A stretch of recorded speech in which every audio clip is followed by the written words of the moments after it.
To another episode on Aligned with Purpose in Life and Leadership. And today I'm meeting with Jonny Pardoe. He's a podcast host of the Self-Esteem and Confidence Mindset, which is a top 1.5% of podcasts in the world. He's a podcast specialist and confidence coach. Jonny loves personal growth and sharing what he's implemented with others across a number of platforms in video and audio, helping people to be more of who they are and express that. Jonny, welcome to the show. I'm so happy that you're here today. Well, thank you so much for giving me the opportunity to come on and share and have this great conversation. And I've got so much respect for you, Jamie, and everything you do for everyone and how many people's lives you're impacting. So I'm glad I could be part of it for an episode. So thank you for the opportunity again. You're so welcome. And to dive in here to this conversation, I would love to just ask, what does it mean for you to be aligned with your purpose?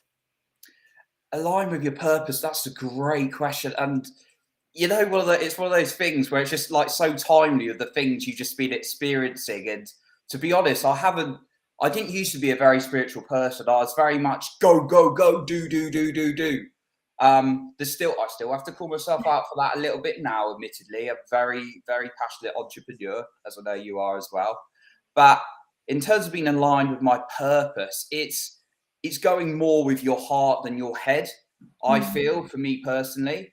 I've been through a lot in my life when it's like I should be doing this. That would logically mean a good decision. So and so's doing that. That'd be a good idea. Or maybe it's something I've heard from my parents, who are amazing people, but sometimes you'll get ideas from them, and it's more just in your head. So for me, it's more align with your purpose. Is more listening to your heart, your intuition, what feels good for you, not someone else, not what society thinks are good ideas, what feels great for you, and then just leading on that instinct and going and trying and experimenting with life.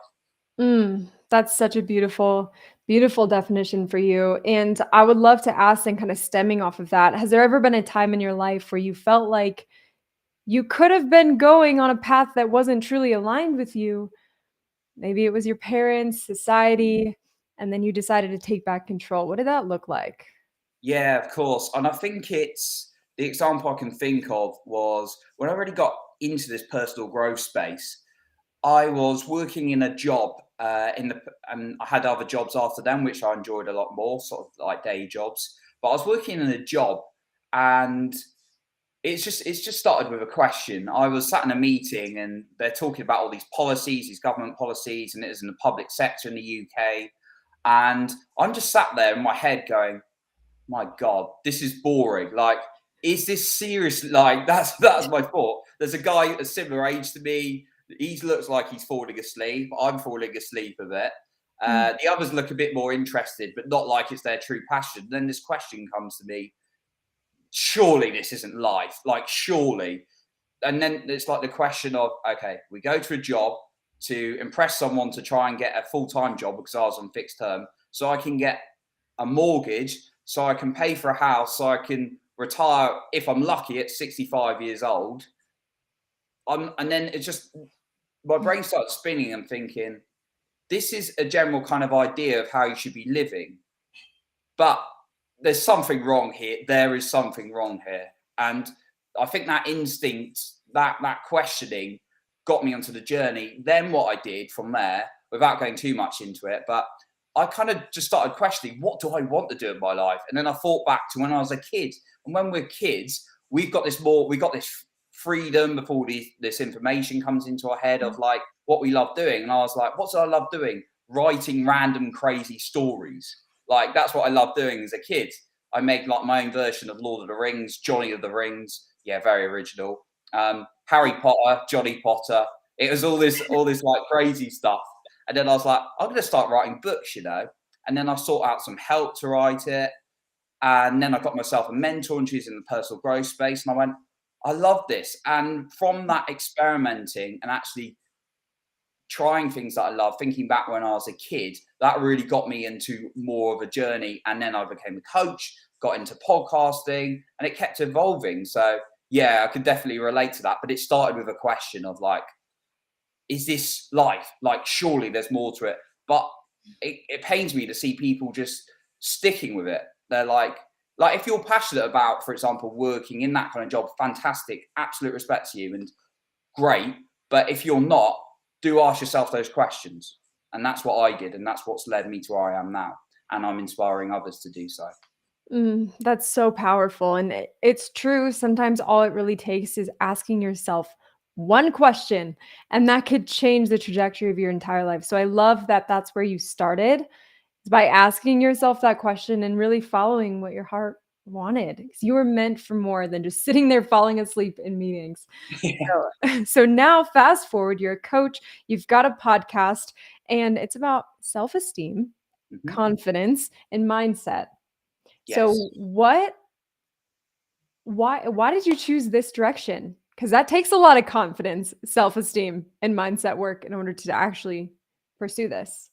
Yeah, and one thing I'd like to kind of like add, and I'll yeah, definitely say how I decided on that. But one thing I'd like to add is, even as someone who talks about self-confidence, I like to get a mixture of guests onto my show, like yourself, Jamie, who can really give their expertise and share their message. But I'd like to point out between me and all the guests that nobody's got it sus. Nobody's like full 100% confidence all the time, high maximum self-esteem all the time. We're all on our journeys and we're always evolving it. So even to start in that area, I'm always working on it. Now, to go into that area, yes, there's got to be an element of things you work through, but we're always on a journey. So like, I wouldn't go into that area going, I hate myself, I hate life. There's a bit more healing work before I share with others. Obviously, like, you've got to walk your talk. But I'd like to add, we're all on our journey there, and there's always going to be challenges that we're going to get fearful of, and we're going to have to work through. But for me personally, I got into the personal growth space, as I mentioned, and it was quite general. It's like, I just love the idea that you could build and grow yourself. And this was sort of 2018, 19. I'd moved to a new city. I was enjoying stuff. But for me, as I was going through that journey, I started to, and then kind of with some romantic things as well, like struggles with like the girl I was seeing or the girls I was seeing or whatever, mixed with my professional life, there were some like challenges. And then I realized how bad my self-esteem was and my confidence as I was going through this journey. And it got to a point where I was really, really low and really destroying myself. Had this kind of level of perfection, like everything had to be amazing. I know perfectionism is actually made up and no one can achieve it anyway. But at the time, I was very, very harsh on myself. And I was like, right, I was in such a low point. And sometimes we get to that low point to make a change. And I went, I've got to change this. And actually, I would appear, people wouldn't always notice because I'd appear confident on the outside. So you never know what's going on in someone's head. And I went, I'm going to learn everything I can to change this around. I remember that moment. I was on holiday, like really down on holiday. And I went, I'm going to change this. And I was like, I'm going to learn, I'm going to implement. So I kept going, like learning from Tony Robbins, learning from Marissa Peer, learning from all these experts, but applying it. Knowledge is not power, it's only potential power when you apply it. And I just kept growing and growing and growing. And I realized as I was building it in myself, I realized how much of a challenge it was for other people. And it just clicked. This is what I'm meant to be talking about. I've gone through this journey. I'm always going to be working through it. But I've developed this level of self-esteem and confidence from where I was. And there's so many people who could benefit from my message. So that's a long-winded way of saying how it came about. It's so true. And I think that's a part of the beauty of podcasting, is I feel like it truly does document your journey through the thick of finding yourself, finding your confidence and your self-esteem. And so it's been incredible. I've loved listening to your show. So I'm thankful that everybody here can tap into that and can listen to it. So, okay, so we're here now. You're coaching on this confidence element that you've brought into your life so gracefully. But are there moments where you're still feeling that way? I mean, because we just kind of mentioned everybody goes about this journey. So when you're feeling that way, what do you do to overcome it? So if someone's listening to this, like, oh, I'm struggling with my confidence right now, what do they do? Yeah, of course. So there's always two sides. There's two main parts. Well, there's three main parts, I believe, to it. There's your psychology, your mindset work. There's your actions, the things you do that will build you the confidence from getting more progress, but actually taking action. And then there's the self-awareness element. Those three things I believe in are needed in order. So if you're, for example, taking action and you're pushing through things, that's great. You're going to build more confidence. But if your self-talk's not good and that psychology mindset, it already goes so far. But if you're talking yourself a good game for a bit and, you know, you're doing that work, that mindset work, like your affirmations, that self-love, then, and you're not doing anything with it, you're not taking any action, then your brain gets to a part where it goes, well, you're talking absolute BS. You're not doing anything. So you need both of those. And then you need that self-awareness and checking in with yourself, because when you know what you need, you can give yourself that good relationship. Now, those are the things I like to, on an ongoing basis, keep working at. But yeah, like you said, there's going to be days when there may be a bit of a challenge, or perhaps you're going to a new level.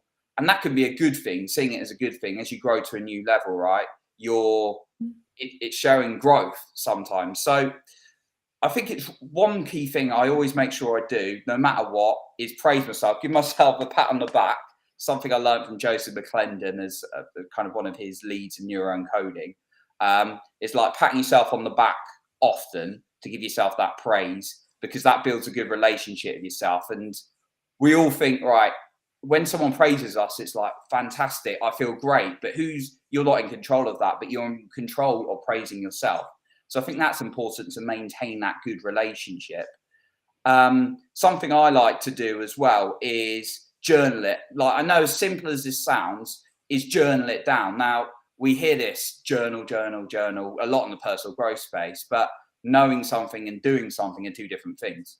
So if you know you've got a journal, but you don't journal, you don't really know it. So it's, you know, getting it down on paper and actually thinking, how am I feeling, and accepting it's okay sometimes not to feel down. I used to get really aggressive, like, especially right at the start of what I was doing, I shouldn't get down, I shouldn't get angry, and I get more angry.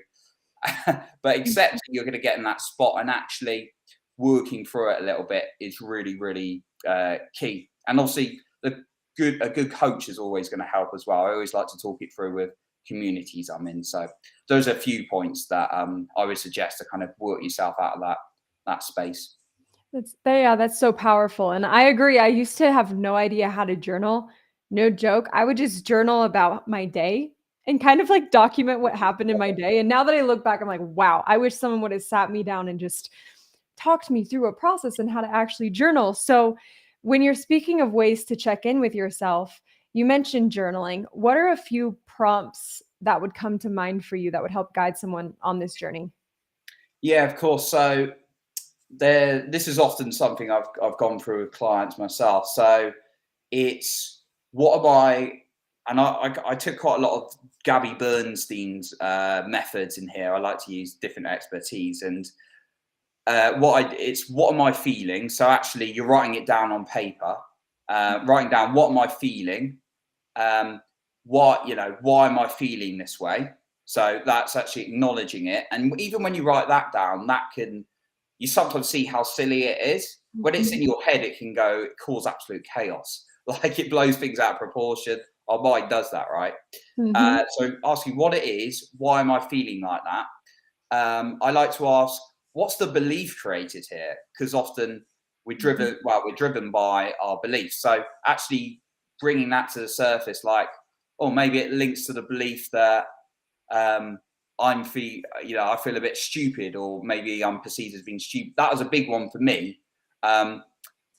And that's why I became such an achiever. It was like, I've got to get this award, because I had something, and I did pretty good at school, to be honest. But there was points early in my life where I was like, perceived and like, wasn't very good at reading, believe it or not, until I found personal growth, things like that. And I had this perception that I was stupid. So that was kind of one belief for me that came to surface. Actually writing down what's the belief, and then I forgive myself for feeling it. So when you've got those three steps, forgiving yourself, saying, It's okay. And it's that voice in your head. You're not fighting it. You're like, it's okay. Okay. I understand what you're feeling. I think of that little voice like a little child within my head, my younger version of me just getting upset. And I say, okay, I'm feeling that. I forgive you. Now, what's the better? And then I'll ask myself the next prompt, what's a better belief to believe right now? Well, actually, before that, it'll be, why is that false? So why is that false? And I might list a couple of reasons. And then it'll be like, what's a better belief to feel? So those are a few prompts.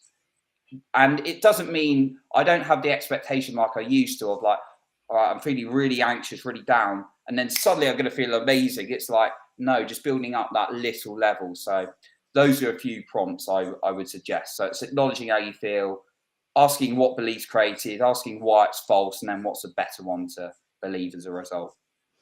Yeah, I love that. And the interesting part is when you do get it down on paper, it's easy to rewrite the story and to convince yourself how crazy it was to actually believe the initial thing that was lowering your confidence. So I love those journal.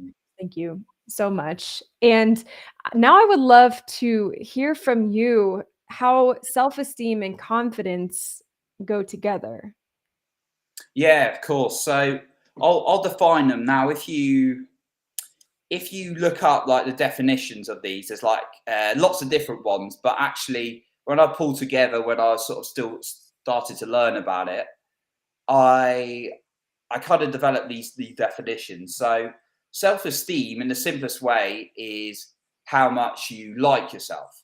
It's pretty much, do you like yourself? Now self-confidence is more about, do you trust yourself?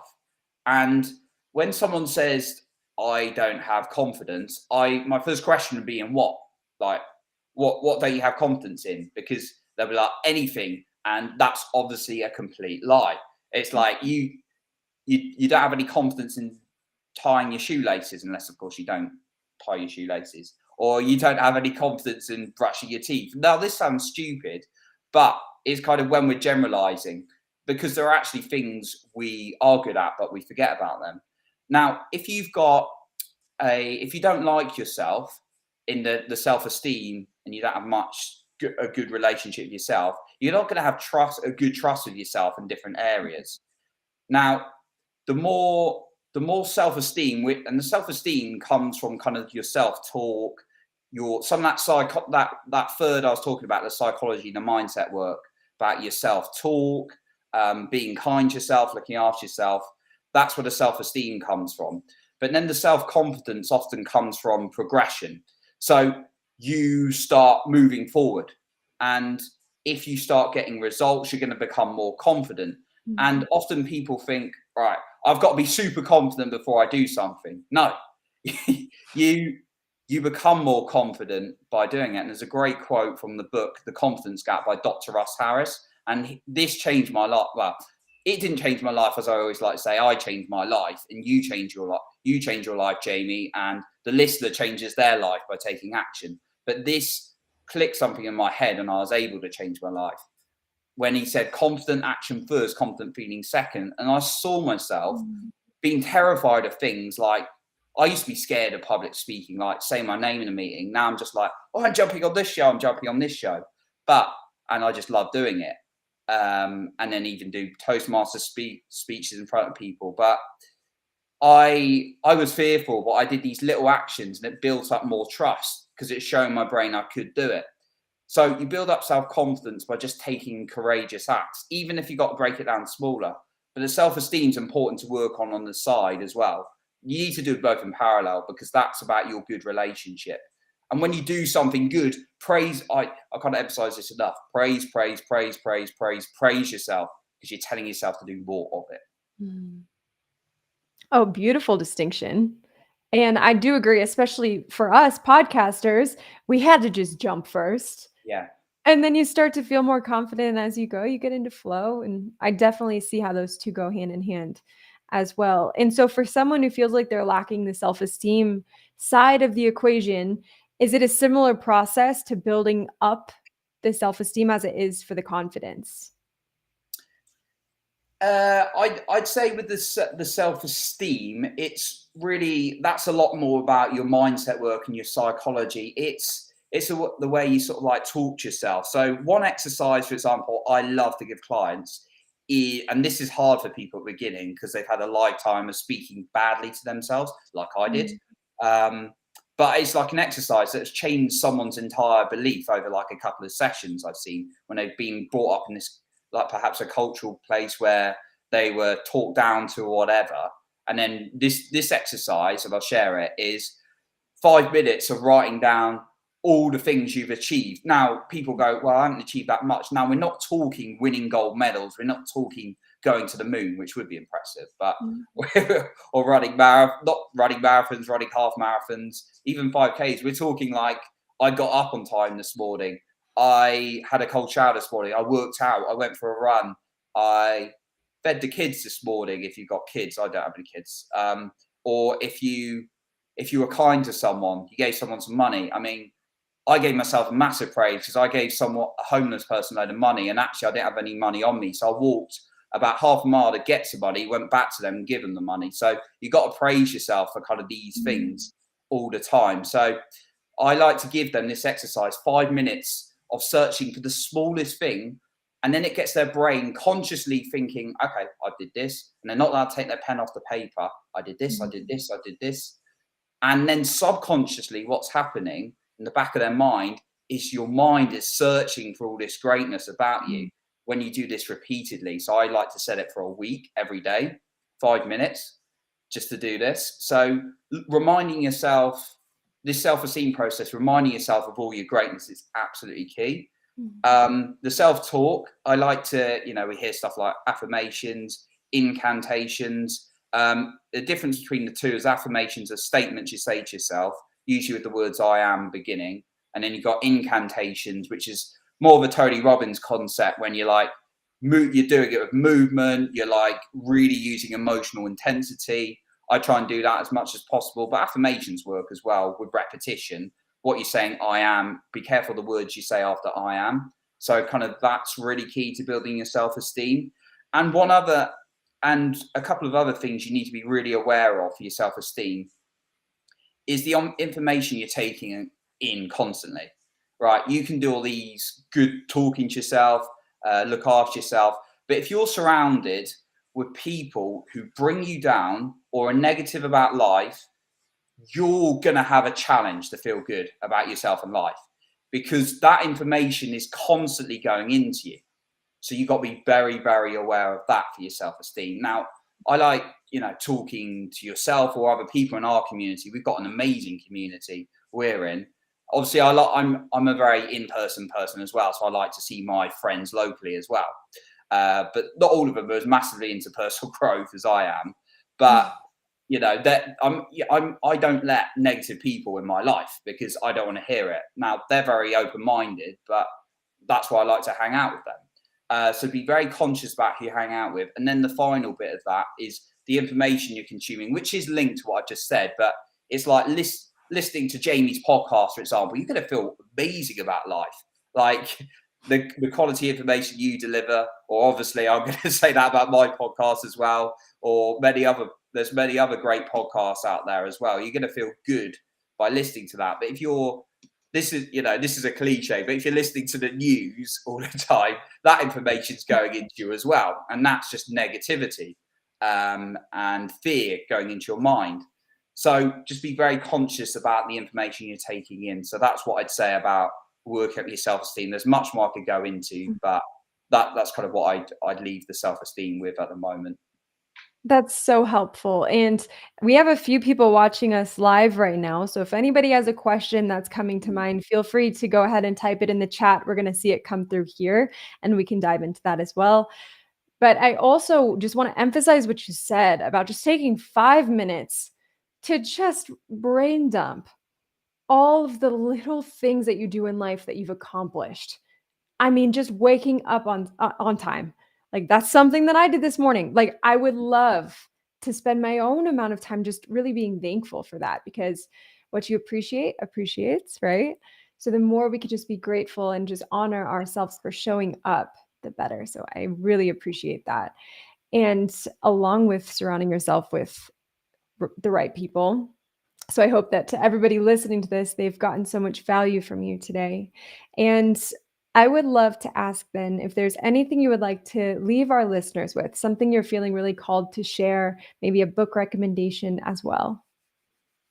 Yeah, that's a great question. That's something I always end with.